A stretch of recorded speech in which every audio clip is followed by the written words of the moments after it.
Hello, everyone. Welcome to The Greater Good.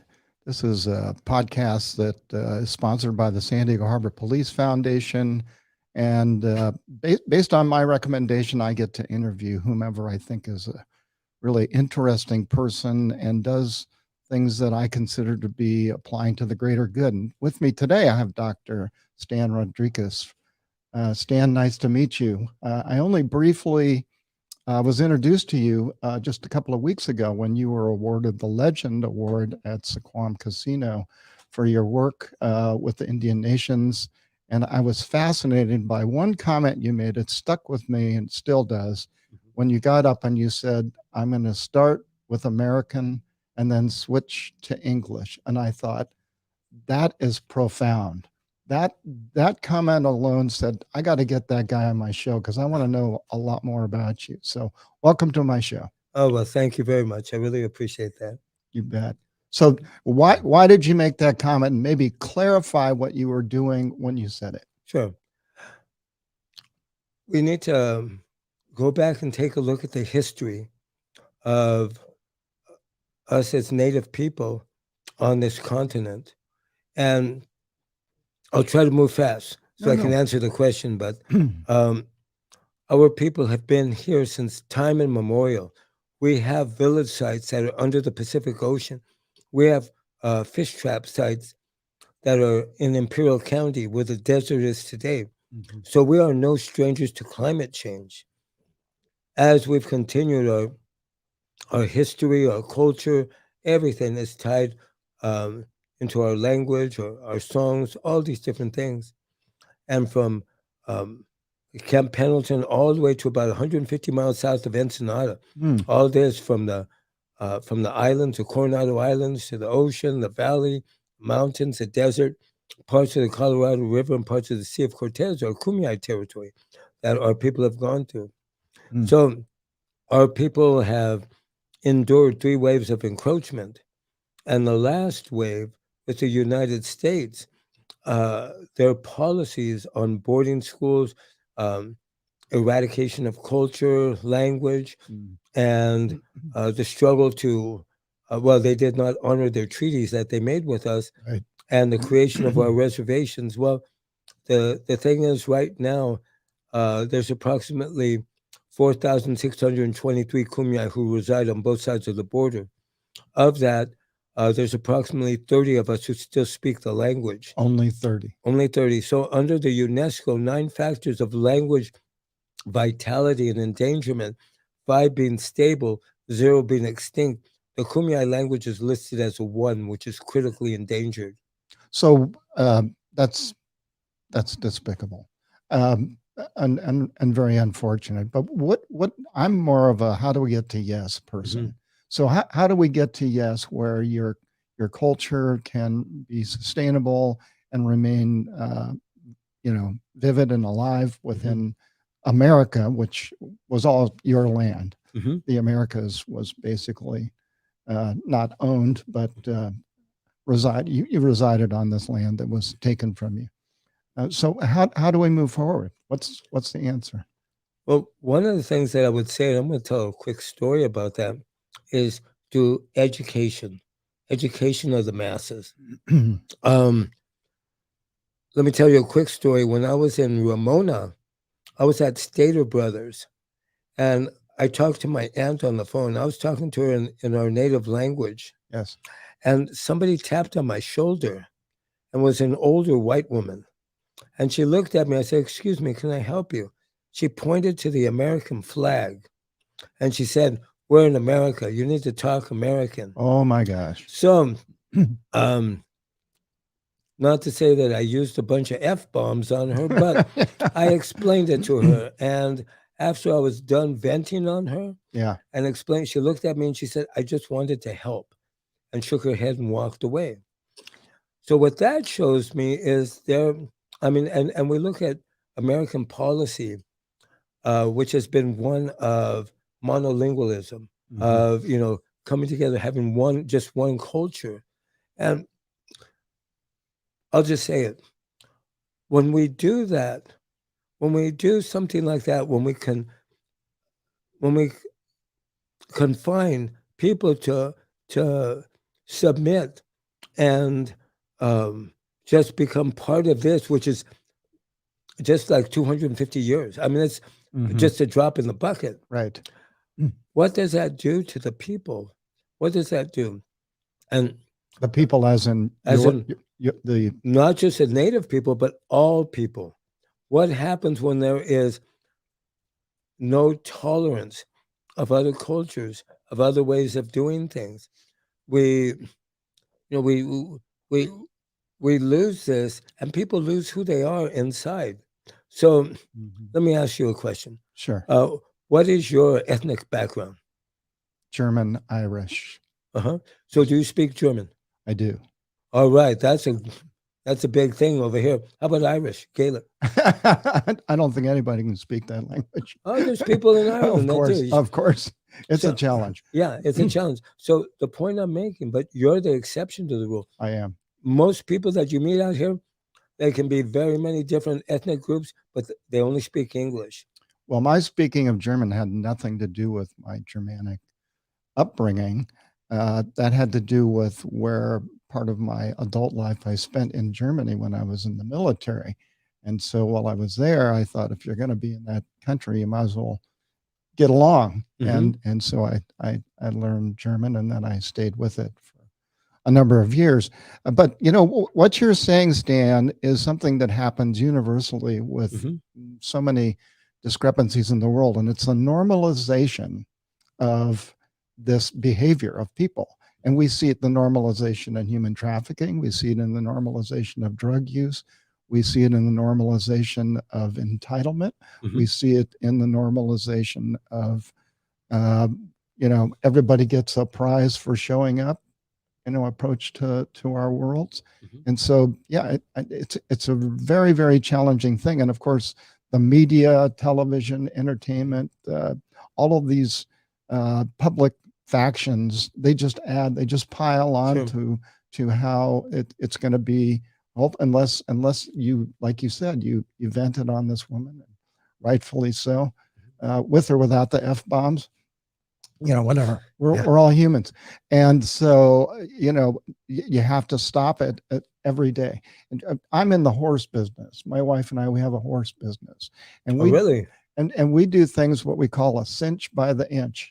So if you know anything about horses, when you put a saddle on them, you cinch them up. And if you just yank on that cinch, you're going to make the horse irritated. But if you do it gradually and slowly, then the horse will accommodate you, and you have a partnership.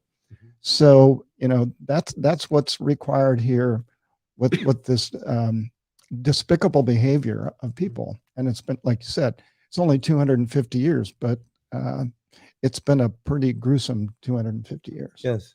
And the things that you're talking about, like human trafficking, drug trafficking, all these things play a part in dehumanizing others, and it's easy to dehumanize a person of a different culture, right? If you receive propaganda that lets you know it's okay to do that. Validation. It validates, and these are things that are so important on taking a look at.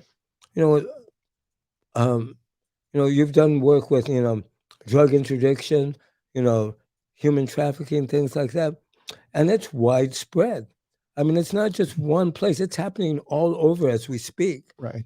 And what is it going to take for people to wake up and see this is not how we treat our fellow human beings?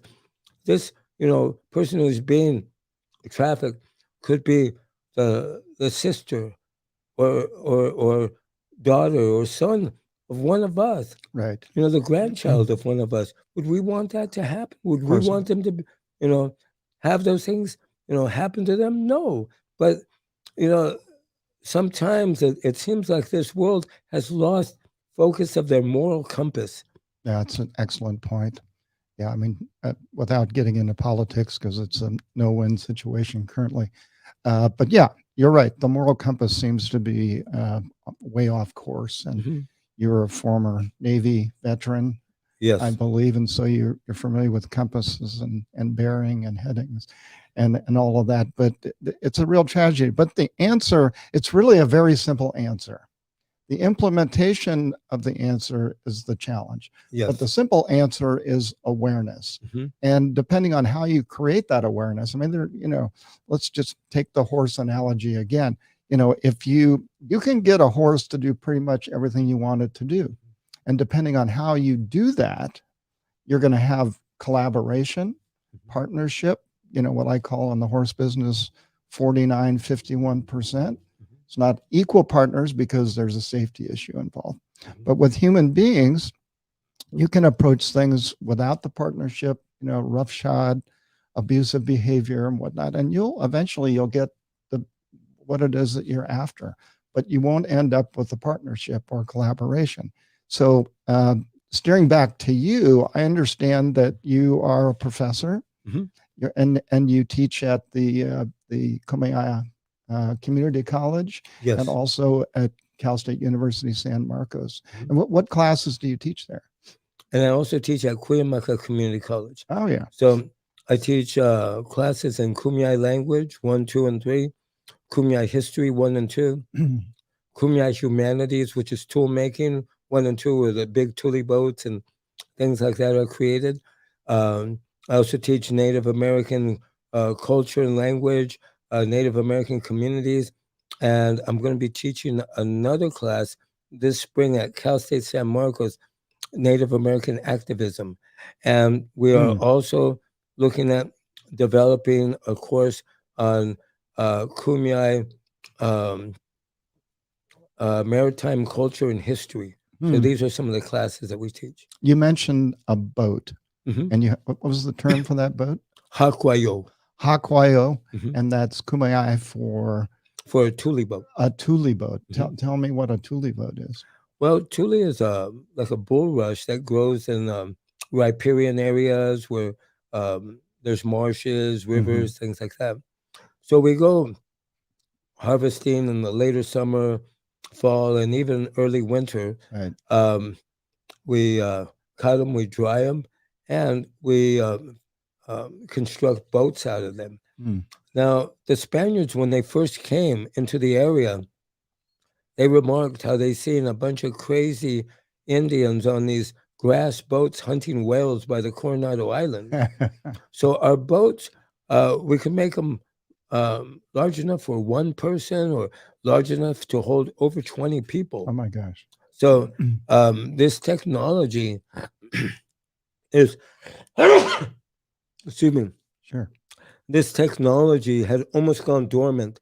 Final remnants of people that were using were in Baja, in Mexico. So the international border cut our nation in half, made things difficult to communicate with each other, but we still do. So we revived that technology at Kumeyaay Community College, and now we're teaching how to make them, how to launch them. And this past summer, August, we launched over 50 tule boats over here by the Silver Strand. Good Lord. So your classes are full up, I'm assuming. We can always use more people. Of course. But so you are the solution. You're creating that awareness that, you know, people, they raise their hand. Well, what am I supposed to do about this big, huge elephant in the room? Well, but you're taking a bite out of it, one chew at a time. And that's how it gets done. And then at some point, people will start to recognize. It's just, and like this show, here's a good example. I'm not sure how many people listen to this program. Certainly they don't listen to me, but I do bring some fascinating people here like yourself. And so then they get to shout out, you know, their passion, their mission in life. And that's how it gets done. You know, nobody gets to tell us what we can say or we can't say here. You know, if we drop too many inappropriate words, then people won't listen anymore. But so, you know, we modulate and monitor ourselves, and that's the trick, you know, because you're passionate. Obviously, it's your life's work. I'm passionate about a lot of things that I do, my life's work, and it's like, you know, anything that's a challenging topic, it depends on how you address it. You know, so if you come in, this is my way or the hard way, then people are going to just tune you out. So Sure. just a quick story. I believe it was in the Netherlands 2 years ago. They were trying to devise a mechanism to get people to talk to each other who had diverse backgrounds. So they took 100 people of full spectrum, hardcore right people, hardcore left people, and then some in the middle. And they put them all in this gymnasium. And they drew a line down the center of the gymnasium and they said, okay, everybody on the right-hand side of the line, and then anyone who believes in love, go to the left side of the line. And so everyone walked over to the other side, and they've been asked another softball question, do you believe in family? And then do you believe in, spaghetti and meatballs? Just whatever the question was, there was pretty much not too many people that are going to fall out moving from one side of the room to the next. And then they increased the questions and they got a little more specific about people's positions in the world and life and whatnot. But for the most part, most of the group stayed in unison. And they did that for something like 6 Saturdays in a row. And by the end of those 6 Saturdays, they terminated the experiment. And a lot of the people started talking to the people that 6 weeks prior to that they were vehemently opposed to. And then they went back a year later and they just talked to all of those 100 people to find out where they were. Ended up that a good portion of those people were still friends with their former adversaries. And, but it was all in the way that they approached it, and they found commonality first. And so, that's what I do on this show. I never look at people's bios. I don't really know much about them prior to the time they get here. And I just find ways to kind of get them to reveal to me who they are and what their passions are, and then work around it. So you're like the catalyst. I am. Yeah, that's a good phrase. Yeah. And you are as well. I mean, I heard what Cody Martinez Chairman Martinez has had to say about you. I listened to what was announced up on the stage when you were receiving the Legacy Award, which was amazing. Your history is really impressive, and you appear to be such a humble man, and so that helps. That helps a lot. If you go in the room as a barnstormer, chances are you're going to get kicked out of the room pretty soon. So I think you're on the right path already. Oh, well, thank you very much. And I just wanted to say that when I was talking about, asking you about how many languages you speak, and the vast majority of people don't speak their own native languages. Right. There's a reason for that. What happened to us happened to them. Right. And it's hard to be able to come to another group with empathy if they've had the same wounds happen to them. And I've heard in this country we talk about building a climate of tolerance, but even hearing that term, that denotes negativity. Like, I tolerate this, mosquito thing. But to be able to develop a climate of celebration of diversity, that's when we all learn from each other. Yes. That's when we all grow. Especially when the culture like yours is just so marvelously colorful. It's got such tradition and values that are hard to believe that people wouldn't want to know about it. I mean, just their respect for the land. I mean, if your nations still owned this real estate that we're talking about, the Americas, I doubt very seriously we would have all the pollution and all of the issues that we're dealing with, because you respected what you had available to you versus what the Europeans did when they showed up here. Jeff, that is an example of how would you say, native epistemology or organic science that has been discounted. Yeah. But this has been created over thousands upon thousands upon thousands of years, and it works for this land. Right. So when they, the Europeans brought in their ways of farming, their ways of doing things, one of the things that we're seeing is we're creating ecological deserts. Right. We're also creating climate change by loss of the riparian areas.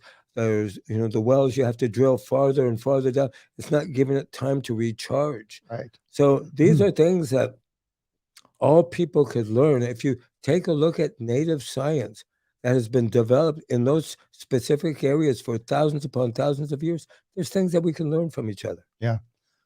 Well, and here again, your philosophy, when I say your, I'm talking about the Indian nations, the world is very, very slowly trickling back toward those things. If you look at what are the solutions for climate change that are being presented today, you have wind, things that your people used. You have sun, which are things that your people used.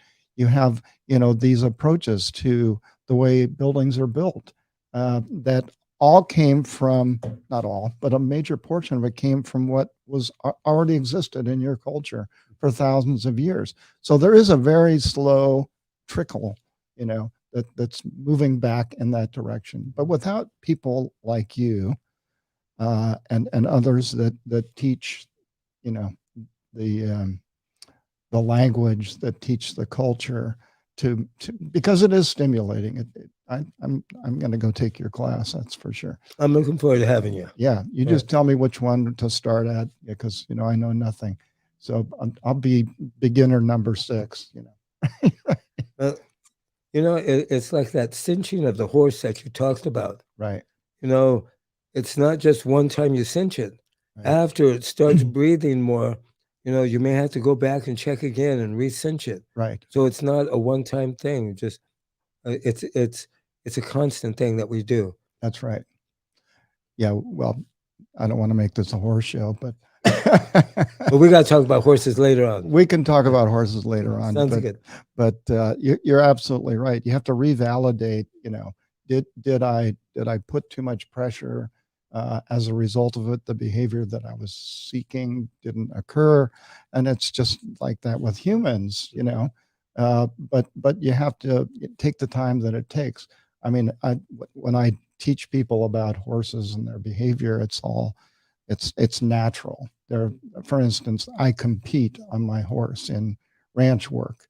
On my horse, and all the people that I compete against, they've got bits in the horse's mouth and all of these apparatus to control the animal, and they always laugh at me until I win. And I ride my horse in a hackamore, a bosal, so there's nothing in the horse's mouth. Really? Yeah.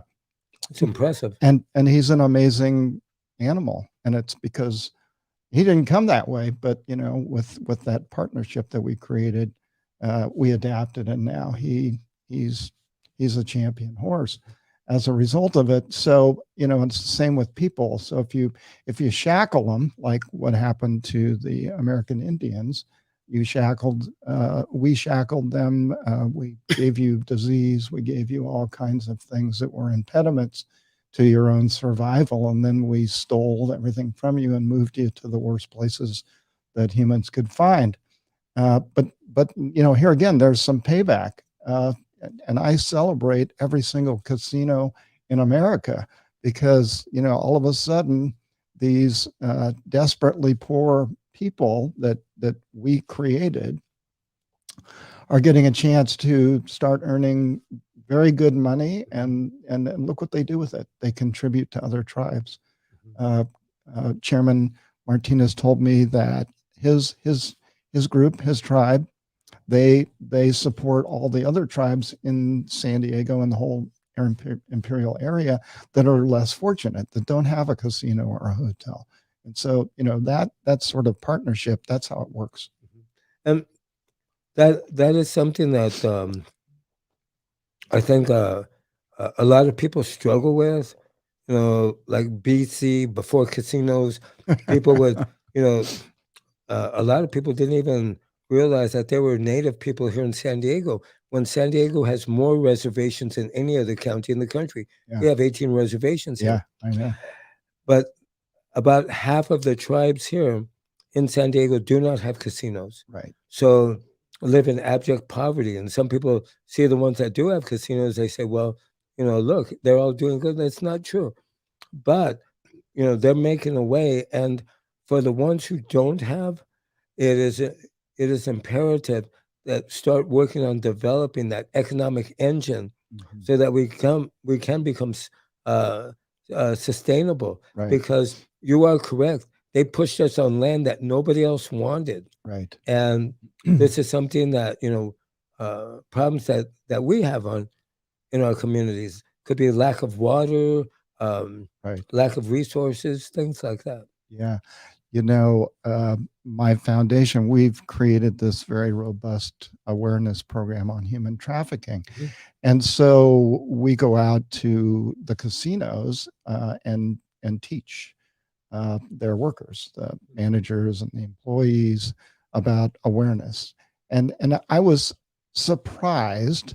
So one of the reservations we went to was Hamul, Mhm. and I got to meet Chairman Pinto. We had a convivial, wonderful afternoon together, and then she told me that their entire reservation is 6 acres, Mhm. and I was just slack jawed. I Mhm. thought, you have this vision of these reservations being thousands of acres and miles and desolate, without any resources. But nonetheless, I had this expectation that that whole valley out there was owned by that And reservation. And they've been battling for the last, 50 years just to get a few more acres. they So, have. so they can, and apparently they did get, I think, 4 or 5 acres. So now they're going to build a hotel, and that'll catapult them into a larger economic strata. Hmm. So And the only way they could do that was by developing revenues from their economic engine. right, And that's a great example. Hamul, 6 acres. You know, there's people out there that own 10 acres, 20 acres, twice yeah, as large as a reservation. right, And when they made their casino, they had to go down right, for the parking lot because they didn't have it, and they were able to do it, yeah, and they're able to sustain it. So, I mean, my hat's off to them. yeah. No, they're doing a great job, and it's a pleasure to watch it happening. Mhm. It's always a century too late, and I'm always pushing for, let's get to yes. How do we get to the place where we want to be? So I have to rein myself in. Here we go again with these horse terms. Uh, to work with what I believe is gonna work Uh-huh. properly. Yeah. Yeah. No, I mean, it takes time. So tell me, what do you do when you're not preaching the gospel? Oh my God. Well, I'm not preaching gospels, but doing work when I'm not teaching classes or um, um, going to meetings or collecting materials or tribal council work. I I'm either at Starbucks or I'm asleep. So that's about it. So pretty much activities. I think you Teaching sound like a very busy guy. a little bit. Yeah, yeah, but So that's good, and I'm so happy we're able to find time to come all the way here to Attorney King Studios here in beautiful Coronado. And this was your land. yes, Yeah, yes. As one a of matter the of fact, one of the villages that was moved off of the Silver Strand, it was like in the 1920s, Mm. and um, they weren't given a reservation; they were just ejected, Oh my, told to walk, and that happened with a lot of communities out here in the Bay, in this area. yeah. So these are some of the things that happened that um, people don't know the real history of San Diego. You know, when you talk about the history of San Diego, when did they say it was founded? I don't know. 1769. Okay. And that's when they put the first mission. And they have all these um, pictures, posters showing the benevolent padres and Oh yeah, the native people who are acquiescing to becoming Christians. They don't talk about that mission was attacked 3 months after it was built, or that the mission in San Diego was attacked, burned to the ground on November 5th, 1775. Father Jaime and two other were executed for crimes against the Kumeyaay people. So this was going on all over the place. This is part of history that has not been talked about. Well, look, you can't really know what the true history is. Let's just keep it to the Americas, Sure. and unless you know, like maybe you read Howard Zinn's book on the people's history of the United States, that gives us sort of just a small portion Mhm. that's fairly well researched, you know, about what it was really like, as opposed to what's taught in school. Mhm. So if you know if there's that manipulation through force and coercion and you know strong-willed teachers, then that's all people know. And you know, once they have it in their brain, they don't want to know anything else. Mhm. Let's just move on to the next, you know, shiny object. And And that is so true. And we put so much into the education system. We expect for them to tell the truth. right, We expect for what they teach us is going to be correct. And it's not. no, Many times it's not. no, That's no, a problem. it's a huge problem, and we're seeing it where you know books are being banned, uh, education is being handcuffed Hmm. by you know local authorities and the public, because they don't want to know the truth, or they don't believe the truth, or the truth, you know, they don't want to be set free Yeah. by the truth. And so yeah, It's frightening. it is. Mhm. But you know, from my personal perspective, I don't get frightened by those things. I just say, well, all right, well, what can I do as one person to talk about or convince people to see the not my position, Mhm. but the factual issue at hand. Mhm. And that's exactly what you do for a living. That's you. That's what I do. You are the tip of the spear, my friend. And please don't ever forget that, because it may feel like it's a daunting task just because maybe you only have 25 students at a time, but Mhm. those 25 students, I guarantee, I've never taken your class, but I just, in talking to you, I know they walked away with something they're gonna carry with them for the rest of their lives, irrespective of whether they come as a Native American or just some European white guy, you know, who wants to take your class because they want to learn. They're going to come away knowing something. And so then those people, they're going to spread that word, and they're going to correct someone. Maybe that woman in Ramona that tapped you on the shoulder in her racist way and said, "This is America. You're going to speak." She didn't say American because she doesn't know what American is. You were Yeah. speaking American, and she didn't know what that She language. didn't So understand. you frightened her. Yes. You threatened her. Yes. Not verbally or actually, but you threatened her by Her speaking value system. her values. That's correct. Yes. And, you know, one of the things I got to say, that classes at Kumeyaay Community College are open to natives and non-natives. Everybody's welcome to come and take classes. They're accredited. You can receive an accredited associate's degree. It's through an MOU with Cuyamaca Community College, and Right. they're transferable to the Cal State or UC system. That's wonderful. So if I want to take a class, how would I go about doing that? One of your classes. You would contact Cuyamaca Community College and tell them you want to take Kumeyaay studies classes, and you'll get registered, you'll get enrolled and registered, and we'll start you off in the spring. Outstanding. All right. Well, I want to thank you so much for spending time with us today. I mean, I learned a lot. I was so excited when Sarah, she made me put you on the show, by the way. Thank you, Sarah. She said, I don't care. You have to wrap up your year by having Dr. Rodriguez on your show because he's amazing. And I never disagree with Sarah. So what a treat to get to know you. And I hope this is the beginning of a continual relationship, because there's so much I need to learn as a person. And then guarantee you, I'll put it out there. Mhm. So I don't care, you know, if they want to listen to me or not, they're going to hear it. Well, thank you very much, Jeff. And maybe later on we'll do some horseback riding together. Oh my goodness. Well, I just happen to know something about that. All right. I'm looking forward to that. Have a few horses you can play with. Well, I want to thank everyone for listening to the show today. I hope you push it out there. Like us on social media. This show, The Greater Good, is on pretty much all the podcast platforms. IQ Podcast is where you can go to find them. And thank you all very, very much for being here today.